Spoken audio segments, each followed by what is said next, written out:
oduu teenyaa jalqabaatiin filannoon biyyaalessaa Itoophiyaa marsaa torbaffaa caamsaa 24 2018 akka adeemsifamuuf murtaa'uun dhaga'ame.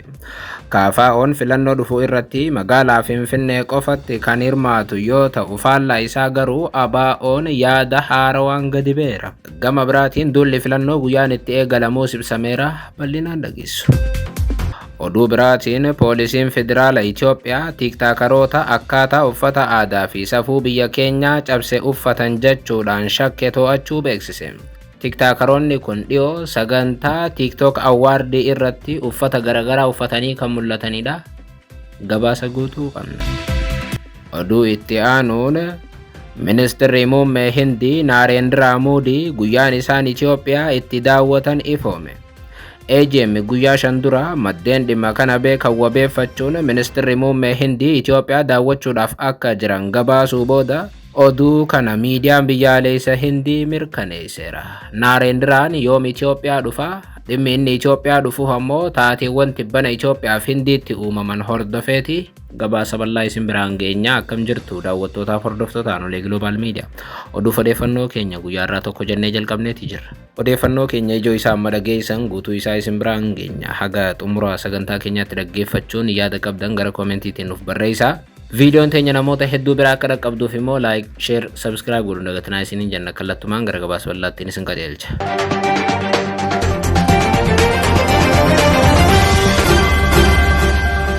Oduu teenyaa jalqabaatiin filannoon biyyaalessaa Itoophiyaa marsaa torbaffaa caamsaa 24 2018 akka adeemsifamuuf murtaa'uun himame. KFO'n filannoo dhufuu irratti magaalaa Finfinnee qofatti kan hirmaatu yoo ta'u ABO'n immoo faallaa kanaa dhaabbate. Haaluma kanaan boordiin filannoo biyyaalessaa Itoophiyaa filannoo biyyaalessaa marsaa torbaffaan bara kanaa gaggeeffamu ilaalchisuun miidiyaaleedhaaf ibsa laateera. Filannoon biyyaalessaa bara kana gaggeeffamu bilisaa fi haqa qabeessa akka ta'uuf paartiilee morkattoota 56 waliin mariin gaggeeffamus boordichi hubachiiseera. Milkaa'ina filannoo biyyaalessaa bara kanaatiif leecalloowwan barbaachisan hundi guutamaa jiraachuu walitti qabduun boordii filannoo biyyaalessaa aadde Meelaatawarq Haayiluu himanii adeemsi filattoota galmeessuu karaa dijitaalawaa fi waraqaadhaan kan adeemsifamu ta'us eeranna. Paartiileen morkattoota of beeksisuu, duula na filadhaa gaggeessuu, miidiyaa sirnaan fayyadamuu fi qoodiinsa baajataa irratti haqa qabeessummaan gama mootummaa biyya bulchaa jiruutiin akka jiraatuuf haaldureen barbaachisu xumuramus aadde Meelaatawarq Haayiluu himaniiru. Filannoo biyyaalessaa marsaa torbaffaa bara kana adeemsifamuuf paartiileen morkattootaa beekamtii qaban ammajjii 2018 haga caamsaa 19 2018tti duula na filadhaa kan taasisan yommuu ta'u caamsaa 24 2018 guutuu biyyattiitti buufataalee filannoo adda addaa bahan hundatti sagaleen kan kennamu ta'uu boordiin filannoo biyyaalessaa Itoophiyaa sagantaa baaseen mirkaneesseera. Paartiileen siyaasaa Itoophiyaa filannoo irratti hirmaachuudhaaf qophaa'an hagami kan jedhu filannoon kun dhuguma filannoo haqaatii kan jedhuu fi nageenyi biyyattii filannoodhaaf ni hayyama kan jedhu gaaffii namoota hedduu ta'us mootummaan filannoo bara kanaa gaggeessinu malee jechuun cichuu irratti argamam. Ministeerri muummee Itoophiyaa Abiyyi Ahmad sababoota garaagaraa kaasanii filannoo bara kanaa dabarsuun hin danda'amu jedhan. Paartiileen siyaasaa filannoo irraa of dhiibuu caala ammuma akka qophaa'an cimsanii akeekkachiisan. Yeroo kamuu filannoon ammaa kun dimokiraatawaa akka ta'uuf kan hojjetan ta'uu bulchaan Itoophiyaa ni dubbatu.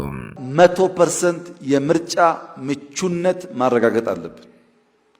ሰላም የለም ምርጫ አያስፈልግም ምናምን የሚባል ነገር ስርዓት መንግስት ለማዳከም ለማፍረስ እንደ ኢንትሪ ፖይንት የሚሰራ ስለሆነ እያንዳንዱ ወረዳ፣ ዞን፣ ክልል ራስን መፈተሽ ያለብህ ሌጂቲሜት ለመሆን ምርጫ ዴሞክራሲያዊ ለሁሉም ኃይሎች አስቻይ እንዲሆን መስራት ነው። Filannoo kanaan wal qabatee paartiileen siyaasaa Oromoo miila tokkoon filannicha irratti hirmaachuudhaaf akka jiranii fi miila tokkoon immoo filannicharraa of dhiibaa jiru. Fakkeenyaaf paartiin uummanni jaallatu KFO'n biirooleen isii hundi cufamuu, dhabamuu nageenyaatii fi bilisummaadhaan hojjechuudhaan wal qabatee filannoo baranaa irratti magaalaa Finfinnee qofatti dorgomuudhaaf akka jiru ibse. Filannoo tanaas paartiin tun akka hin diigamneef yookaan ammoo hayyamni isii hin haqamneef malee silaa hirmaachuudhaaf fedhii hin qabu jetti koongirasiin federaalawaa Oromoo guyyoota dura ibsa baafteen. Gama biraatiin faallaa kanaa dhaabni ABO immoo ammallee ejjennoo isaa bal'inaan ifa godhuu baatus filannoo kana irratti hirmaachuudhaaf ABO'n Jaal Daawud Ibsaatiin hoogganamu qaadhimamtoota 30 Oromiyaatti dhiyeeffachuu isaanii himame.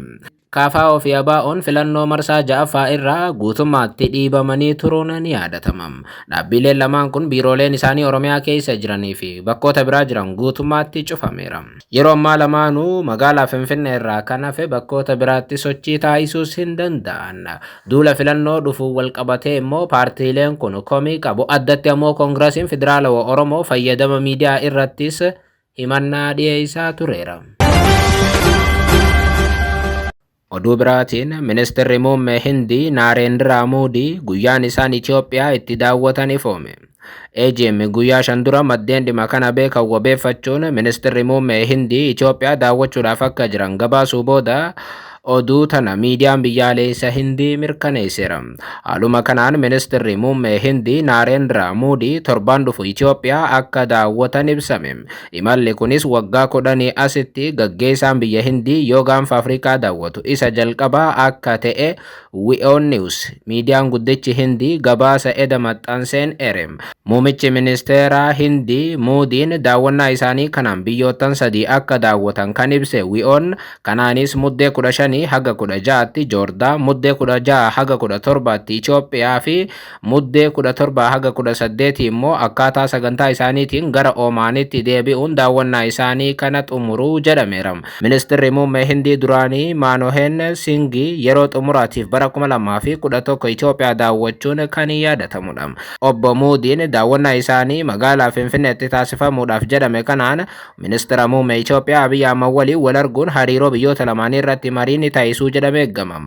Hooggantoonni biyyoota lamaanii yeroo dhumaatiif walga'ii G20 bara 2025 Afrikaa kibbaa magaalaa Johannesburgitti gaggeeffame irratti wal arguun dhimmoota garaagaraa kanneen akka walta'iinsa daldalaa, investimentii, humna ittisaa, odeeffannoo, teeknooloojii, qonna, guddina ogummaa, dargaggootaaf akkaataa walitti dhufeenya biyyoota lamaanii cimsuun danda'amu irratti mari'atanii turan. Osoo dubbannu ministeerri muummee Hindii Itoophiyaa akka daawwatan guyyaa sana ministeerri muummee Itoophiyaa Abiy Ahmed affeeranii ta'uu akka malu ibsame. Jiddumaan daawwannaan ministeerri muummee Hindii amma Itoophiyaa taasisan kun akkuma dhiyoo jenne yeroo murtee isaattis ture. Torbaanota dura waa'een Hindii fi Itoophiyaa ijoo dubbii addunyaas ture. Akkuma yaadatamu torbaan lamaan akka irraa voolkaanoon Itoophiyaa irraa dho'e Djibouti, Yaman achi ammoo Oman qaxxaamuree Hindii rukutee ture. Biyyoonni Arabaa aara voolkaanoo Itoophiyaa kanarraa dandamatanis aarri voolkaanoo Itoophiyaa hordofee dhalate kun Hindii kutaalee 3 irratti miidhaa geessisee ture. Keessumaa mootummaan Maharashtra kan naannolee Hindii keessaa ta'e aarri voolkaanoo Itoophiyaa kun qilleensa biyyattii faaluudhaan himatee ture. Ta'us ammoo dhimmi kun falmii kaasuu hordofee manni murtii magaalaa Mumbai immoo qilleensi magaalaa tana duruma faalamaadha jechuun mormee ture.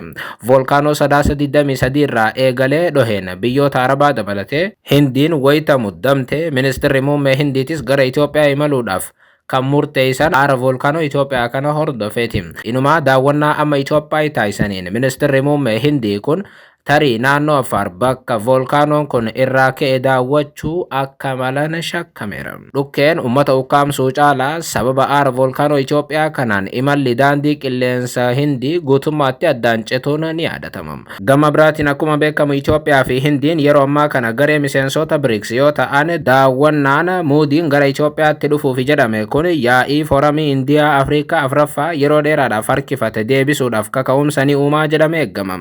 Walga'iin kun yeroo dhumaatiif bara 2011 teessoo Koomishinii Gamtaa Afrikaa kan taate Finfinneetti gaggeeffame. Achi booda bara 2015 magaalaa New Delhiittis gaggeeffameera. Itoophiyaan biyyoota Afrikaa liqii gadi aanaadhaan tajaajiloota hedduu Hindiirraa argachaa jiran keessaa tokko yoo taatu, piroojektonni akka misooma daandii baaburaa, oomisha sukkaraatii fi bu'uuraalee daddabarsa humna anniisaa uwwisan hedduu Hindiirraa argachaa jiraachuun ibsameera. Akkasumas ammoo ogeeyyiin Itoophiyaaf qondaaltonni mootummaa Itoophiyaa kumaatamaan lakkaa'amanis sagantaa tumsa teeknikaaf diinagdee Hindiirraa leenjii kan fudhatan yoo ta'u, kunis walta'iinsa misooma biyyoota guddachaa jiran yeroo dheeraadhaaf ture kan calaqqisiisu ta'uun ibsameera. Oduu biraatiin poolisiin federaala Itoophiyaa tiktaakeroota akkaataa uffata aadaa fi safuu biyya keenyaa cabse uffatan jechuudhaan shakkii to'annoo jala oolchuu beeksise. Namoonni kunneen uffata aadaa hawaasaa hin madaalle kan uffatan addabaabaayii fi sagantaa televezyiinii kallattiidhaan uummataaf tamsa'e irrattidha jedheera poolisiin federaalaa. Dhiyoo Itoophiyaa keessatti yeroo sadaffaadhaaf badhaasni tiktaakerootaa G-Power TikTok Creative Award jedhamuudhaan qophaa'ee taasifameera. Sagantaa dorgommii cimaan irratti mul'ate kanarratti ture tiktaakeroonni hordoftoota baay'ee qaban uffata gosa garaagaraa uffatanii kan mul'atan. Haa ta'u malee kanneen aadaa fi naamusa uummata Itoophiyaa irraa maqee uffatanii dhufan akka jiran poolisiin ibseera. Kunneenis uffata qaama isaanii mul'isu uffachuu poolisiin ibsa isaa keessatti eere. Shakkamtoota kanaas michuuwwan isaanii waliin to'atee qorannoo eegaluu poolisiin federaalaa Itoophiyaa beeksiseera. Michuuwwan kunneenis kanneen hirmaataniin ala kan saganticha ispoonsara godhanii fi qindeessan akka ta'an eere. Kanneen shakkamanii to'atamanii qoratamaa jiran akkaataan uffata isaanii uummata biratti fudhatama kan hin qabne akka ta'es poolisiin ibseera. Sababa seeratti dhiyeessuun barbaachiseefis yeroo eeru kanneen aadaa hawaasaa hin taanee fi aadaawwan alaa dhufan dhaloota irratti miidhaa akka hin finne akka ta'e eere. Shakkamtoota kanarratti itti gaafatamummaa seeraa mirkaneessuudhaaf qorannoo eegale cimsee akka itti fufu poolisiin biyyattii beeksiseera. Shakkamtoonni maqaan eeraman kun namoota 5 turan. Wangeelaawwit Gabra Indiriyaas, Barakat Tsaggaayee, Maqdiim Darajjee, Giruum Gazzahanyii fi Yohaannis Makkonnan namoota jedhaman turan. Himannaa poolisiin irratti dhiyeesse irratti shakkamtoonni kun wanti isaan jedhan ammatti hin jiru. Haa ta'u malee kanneen uffata isaan uffataniin ijoo dubbii ta'an hedduu keessa turaniiru. Eegasiis kan dhiifama gaafatan akka jiran gabaafamaa ture. Kanaaf kan jidduutti ammoo namoonni paaspoortii biyya alaa qaban akka keessa jiranis eerame.